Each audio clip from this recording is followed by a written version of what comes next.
미국의 영능력자이자 예언가인 루스 몽고메리는 32년간 워싱턴에서 정치 분야 기자로 활약했다. 그러던 어느 날 당시 유명했던 영매인 아서포드를 만난 이후 그녀는 갑자기 자동기술이라는 영적 능력을 얻게 되었다.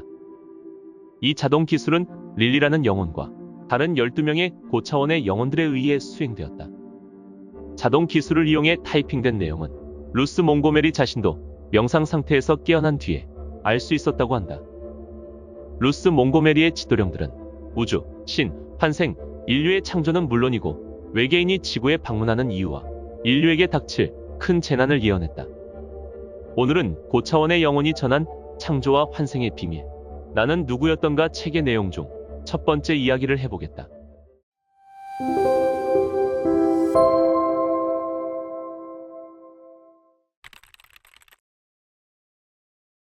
루스 몽고메리의 지도령들은 태초 이전에는 인간이 이해할 수 없는 공허함만이 있었다고 했다.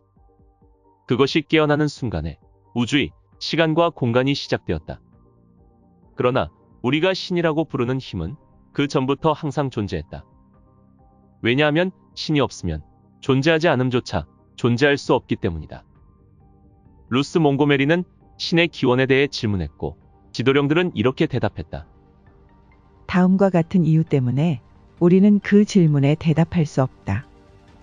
인간의 영혼이 창조되기 전에는 개별적인 영혼의 기억조차 존재하지 않았다. 신이 행성들을 궤도에 정렬시켜 움직임과 조화를 부여할 때까지 영혼들은 단지 신의 부분이었으며 개별적인 영혼에게는 자각이 없었다. 모든 영혼이 하나로 뭉쳐있는 상태에서 위대한 힘과 생각이 생겨났고 그 생각들은 실제가 되었다. 생각을 존재로 바꾸는 이 힘에 의해 분자와 원자는 입자와 조각들로 변하고 그것들이 점차 뭉쳐서 우주 공간에서 주어진 방향에 따라 회전을 시작했다. 그 결과 자기력의 중심인 항성 둘레에 정해진 궤도를 도는 행성들이 점차 나타나게 되었다. 우주는 이렇게 시작되었다. 그리고 일부 행성들에서 조건이 갖추어지자 원시적인 생명체가 출현했다. 처음에는 단순히 분열을 통해서 증식을 하던 생명체들이 점차 더 복잡한 방법을 통해 번식하게 되었다. 이런 성장 체계가 흥미로운 것이었기 때문에 우리가 신이라고 부르는 그 힘은 기쁨을 함께 나눌 동반자를 원하게 되었다. 그래서 신은 자신의 숭고한 존재로부터 수많은 불꽃을 터뜨리듯이 방사했다. 많은 영혼들은 경건한 헌신을 통해서 자신들을 창조한 신의 진정한 동반자가 되었다. 많은 영혼들이 지구로 와서 자신들의 힘을 시험해 보기를 열망했다. 말하자면 스스로 중대한 시험을 치르고자 원했던 것이다. 그러나 각 영혼이 자신의 방식대로 세상을 탐험하는 과정에서 일부 영혼들은 중도에서 낙오하게 되었다. 루스 몽고메리의 지도령에 의하면 신의 위대한 힘으로부터 나온 에너지는 모든 것을 비옥하게 만들어 생명체를 유지할 수 있도록 했다고 한다. 각 생명체는 자신의 신성한 사명에 따라 작동하기 시작했다. 나무들은 열매와 과일을 맺게 되었고 다음으로는 동물들이 출현하게 되었다. 불꽃의 형태로 창조된 영혼들이 지구 위에 펼쳐진 이런 놀라운 변화를 보고는 그들 역시 지구에 마련된 신의 계획 속으로 뛰어들고자 했고 신이라고 부르는 그 힘은 인간을 창조하기로 결심했다. 지도령들이 말하기를 인간은 그 정신이나 육체에 있어 다른 모든 피조물보다 우월할 뿐만 아니라 내부에 신의 영혼이 깃들어 있었다고 한다. 이렇게 하여 많은 사람들이 지구에 살게 되었다. 인간의 몸 안에 살게 된 영혼들은 텔레파시로 서로 간의 의사소통을 할 수 있었다. 초기의 인류는 아주 진보한 존재들이었기 때문에 태어나는 모든 이가 신과 인간에 대한 생생한 깨달음을 지니고 있었고 완전한 전체를 이루기 위해서는 각자에게 서로가 필요하다는 것도 알고 있었다. 또한 그들은 지구 중력을 없앨 수 있었기 때문에 거대한 건조물을 축조할 수 있었고 원자와 분자를 분해하고 재조립했으며 이 방법을 통해서 이집트의 피라미드와 같은 진보한 문명의 흔적들을 남겨놓았다고 했다. 지도령들은 수백만 년 전부터 인류가 존재했으며 최근에는 지축의 이동으로 인해 뮤 대륙이 태평양 아래로 가라앉았다고 했다. 뮤의 황금시대는 대단히 영적이어서 오늘날 그 영적 수준은 상상조차 하기 힘들 정도였다. 최근까지 과학자들은 인류가 원시 상태에서부터 점진적으로 진화하여 왔다고 가정한다.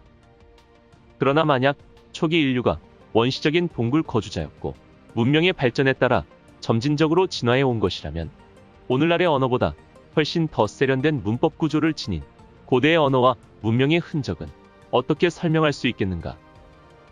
19세기의 영국 장교인 제임스 처치워드 대령은 선사시대의 것으로 추정되는 모호한 서판과 글들을 발견했는데 인류의 모국인 뮤에서 사용된 언어로부터 모든 언어가 파생되었다고 설득력 있게 주장했다.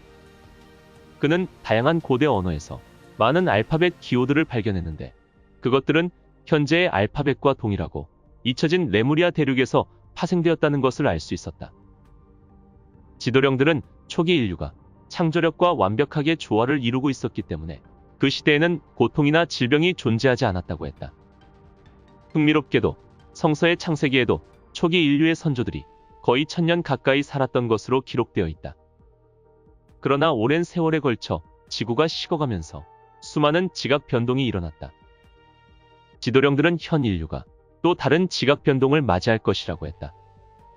많은 땅이 바다 밑으로 사라지게 되고 새로운 땅이 바다에서 솟아오를 것이라고 했다.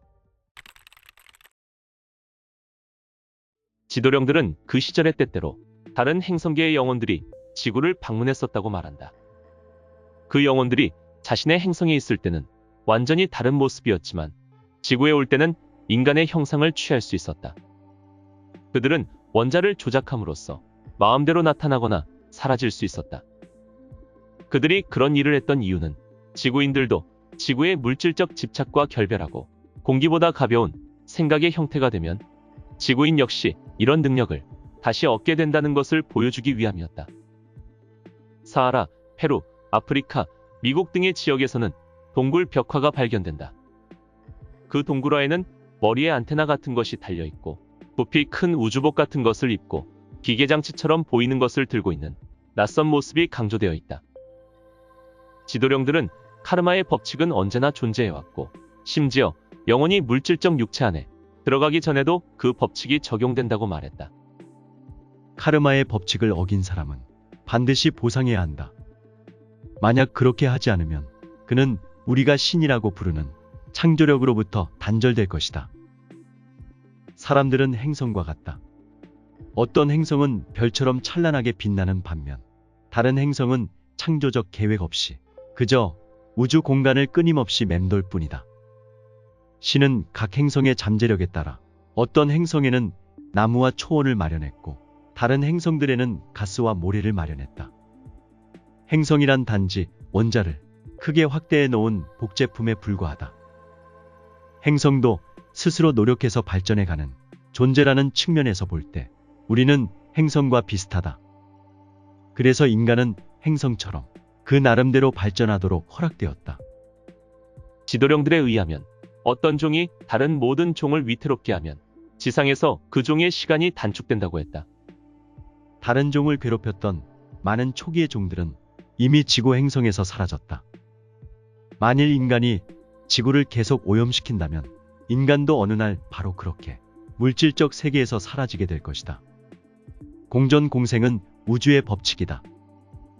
그렇다면 육체를 구성하는 물질은 어디에서 왔다는 말인가? 지도령들은 다음과 같이 설명했다. 인간은 처음 사고의 형태로 지상에 출현했다. 신이 완전한 통일체인 영혼을 분리하여 남자와 여자를 창조할 때 신은 지구에 있는 물질들을 재료로 하여 인간의 육체를 만들었다.